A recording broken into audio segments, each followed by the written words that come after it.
Contrary to popular belief, real estate investing stress doesn't come from tenants. Moving forward with the Dekker team. Moving forward together with the Dekker team. We are delighted that on episode 730 of Life's Inside Track, you still get free access to insider tips, making house home, building wealth wisely. And the great news is you really can get access to them anytime, anywhere, anyhow. Really, if you have technology, you got us. Mm-hmm.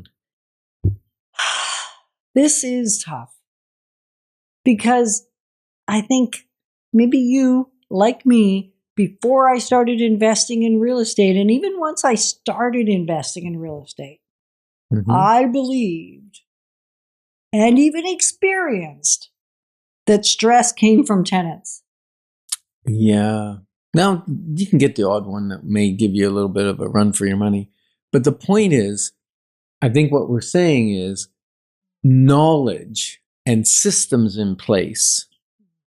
The lack of that is what creates stress. And the lack of listening to intuition. And experts. And experts. Like, we got 4 things that actually are creating the stress, not the tenant themselves. Yeah. They're just people like you and me, whether they're a landlord or a tenant. They're not worse than. No, they're just people. They're just people like we're people. And whether you're the landlord or the tenant, this isn't a good cop, bad cop story. No, it's not. No, I'm laughing at your analogy. It's quite cute. Well, you're cute too. You go to YouTube, you see how cute she is.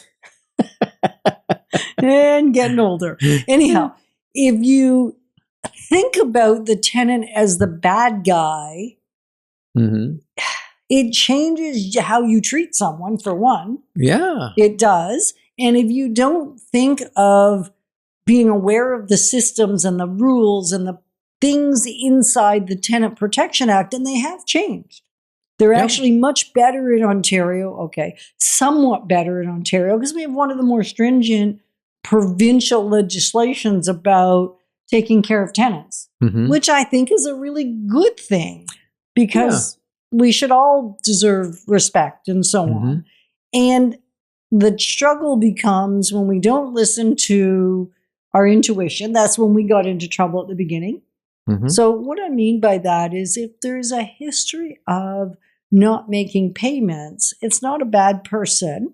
It's just not a tenant that you necessarily want to put into your house because likely history is going to repeat itself.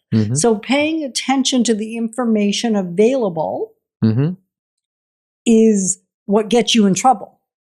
Yeah. And precisely because the property management industry, what they stipulate is studies show that the majority of rental challenges stem from poor tenant selection and weak systems to deal with something going wrong.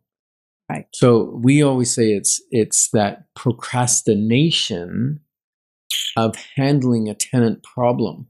Oh, well, they're a little late this month. Oh, the next month, they're 1 month behind. Oh, they're good people. They'll figure it out. Oh, now they're 2 months behind. And when they call us and say, we want to sell it, they're 6 months behind. Well, how did it get there? Right. Because 7 days behind is what the rules have changed to. It used to be 14 days was the first time you could give notice if somebody is delinquent in rental payment. Now it's 7 days. And once you get to 7 days, that's enough of an indicator. Even if they're promising to pay, there's no harm. There's probably wisdom in providing the notice. 100%. Because notice of eviction for non-payment of rent. Right. Now, do they have time to remedy that? Yeah, they have a little bit of time. The point is you're not joking around with this. This is serious. And then you keep a record. Okay, I gave them this notice because they were late. They managed to catch up. Next month, oh, they're late again. Give the notice. Keep record of it. And then eventually what happens is, they come to the end of their lease and you say, look, 10 months out of 12, you've been late. So we are evicting based on consistent late rent payment. Because rent is Rent is not something to play around with, right? Like that's if you're a tenant, that's the roof over your head. That's your family security. That's where you live. That's where you get your comfort, where you sleep at night. Like, don't play around with that. Like, stop paying something else. Don't pay the cell phone or whatever. But you know what I mean? Like, don't pay. Get rid of Netflix or that's stop a better something. choice. Stop something rather than don't pay something. Yeah, don't pay. That got me a little freaked out. Okay, but I'm just saying, you can do without a lot of things. But when it's minus 20 out, you can't do without a roof over your head and a heat in the furnace, you know? You need a roof. Some people say, oh, well, you can't evict in the winter. Yes, you can. And that's a misunderstanding of the rules. And I think COVID, that whole season, I mean, it's been 6 years, pretty much, not quite to the day now, but 6 years since COVID. And the struggle is, or when it started, the struggle is it built a huge backlog of being able to do complaints and actually get eviction to happen. And a lot of different... and for a little while, the government said no evictions, period. Correct. That's what I'm COVID. getting at. Yeah.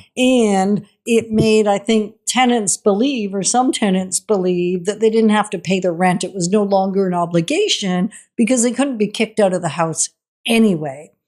Well, first of all, that wasn't the truth, right? Like, you still had to pay your rent. That was never, it wasn't optional to leave your landlord on the lurch.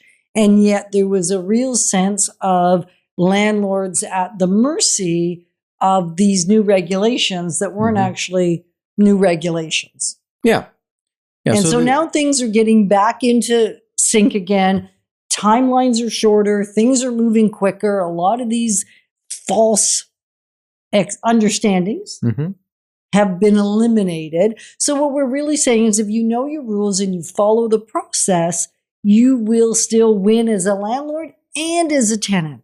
Like, it doesn't matter which side of the fence you're sitting on, you can be a winner in having a home over a roof, a home over your head, or having some investment money being built through owning investment property. Yeah, no, one of our clients, you know, Suzanne, she took her time, studied what was going on, studied the information I sent her. It probably was 2 years we talked about investing. At least. And she bought a property about a year ago now or so.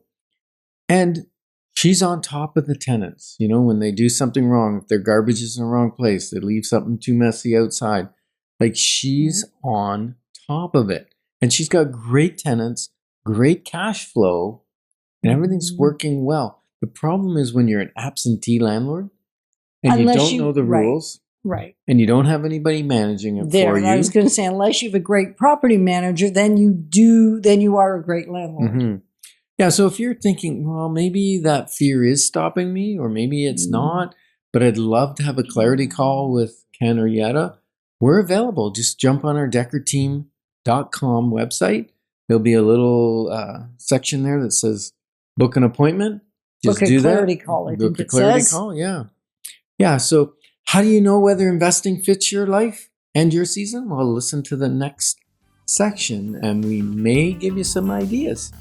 And we just love clarifying your options, because when your options are clear, your wisdom will flow. Moving forward with the Dekker team. Moving forward.